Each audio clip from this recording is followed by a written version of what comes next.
Court की तरफ से सुलह करवाने के बावजूद भी एक अधिवक्ता की पत्नी को न्याय के लिए दर दर भटकना पड़ रहा है।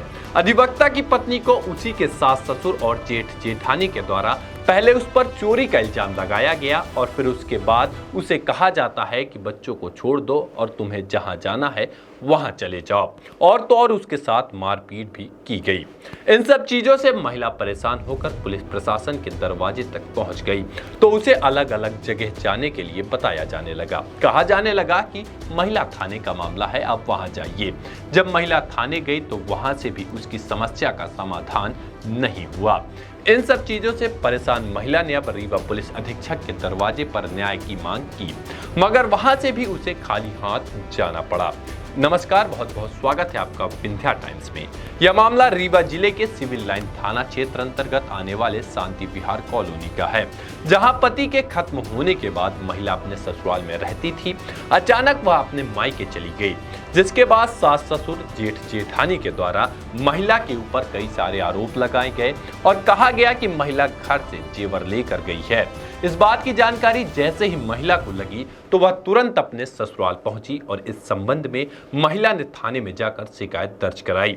दोनों पक्षों की शिकायत के बाद पुलिस प्रशासन और न्यायालय की तरफ से दोनों के बीच में सुलह करवा दी गई और यह आदेश दिया गया कि महिला अपने बच्चों के साथ ससुराल में ही रहे। मगर पुलिस प्रशासन और न्यायालय का आदेश ससुराल वालों को किसी भी तरह से रास नहीं आया और कुछ महीने के बाद ही ससुराल वालों ने फिर से महिला को प्रताड़ित करना शुरू कर दिया और उससे मारपीट करने लगे और उसे यह तक कह दिया कि बच्चों को छोड़ दो, तुम्हें जहां जाना है वहां चले जाओ, हमसे कोई मतलब नहीं है।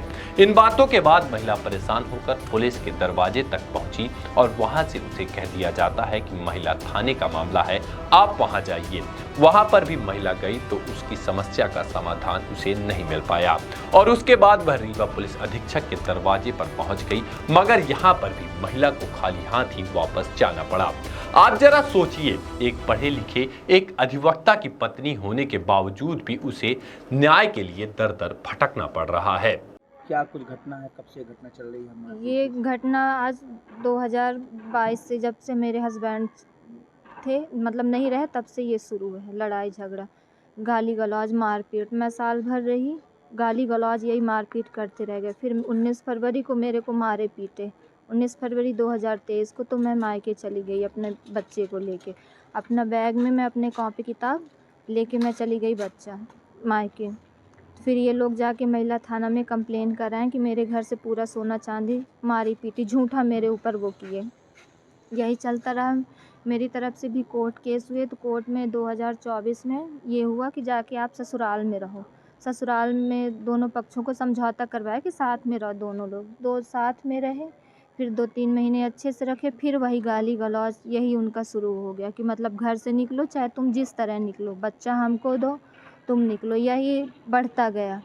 बच्चा कितने साल का है? बच्चा मेरा 6 साल का है। कब शादी हुई थी? शादी 2017 में हुई थी।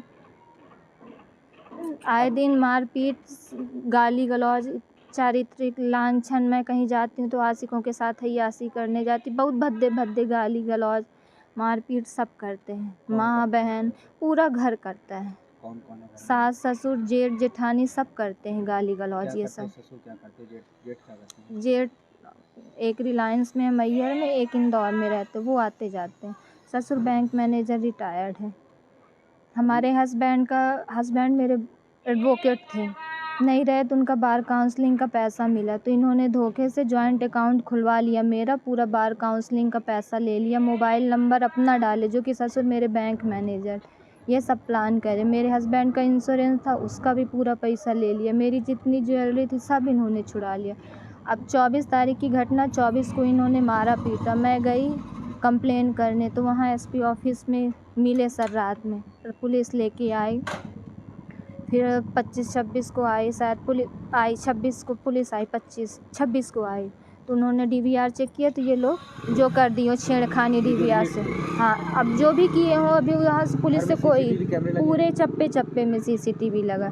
फिर आए दिन रोज़ गाली गलौज करते हैं, मारपीट आए दिन। अभी कल सास बहू दोनों गाली दे रही थी, भद्दी भद्दी। सास मारने के लिए दौड़ी, बहू दोनों, तो हम यहाँ भागे जान बचा के बाहर। दोनों लोग ये अंदर का मेन गेट है वहाँ दो, उसको बंद कर लिए। मैं बच्चे को लिए बाहर खड़ी रह गई, 100 डायल की तो 100 पुलिस आई तो कुछ नहीं करी। फिर इसके बाद मैं सिविल लाइन गई, सिविल लाइन में भी कहा गया कि कोई महिला नहीं है, आप घर जाइए। अब मेरे साथ मारपीट कर रहे हैं, मैं घर कैसे चली जाऊँ जब अब पुलिस कोई प्रोटेक्शन नहीं दे रही। उसके बाद मैं एसपी ऑफिस गई, एसपी ऑफिस में एसपी सर रहे 9:30 बजे तक, नहीं मिले। सीएसपी मैडम मिली लास्ट में, बोली कि देखेंगे करेंगे कुछ।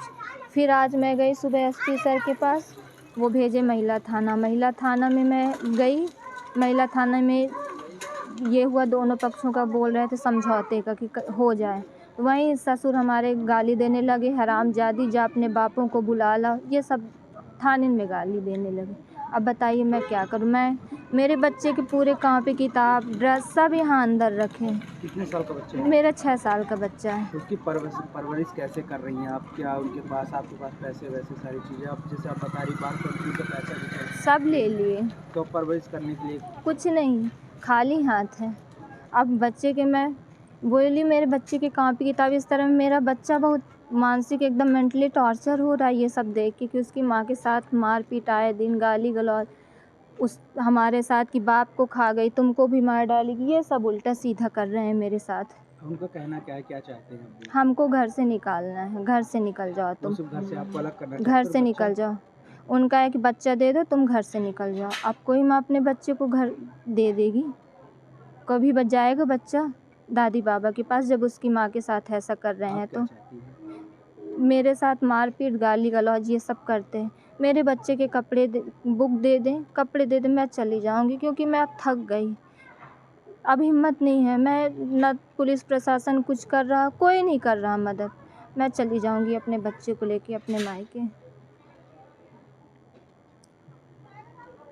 मायका कहाँ है आपका? मायका मेरा गांव अमरपाटन के पास है, वर्तमान में आप इस कहाँ पे, कौन से मोहल्ले में, कहाँ पे? शांति विहार कॉलोनी में। हाँ।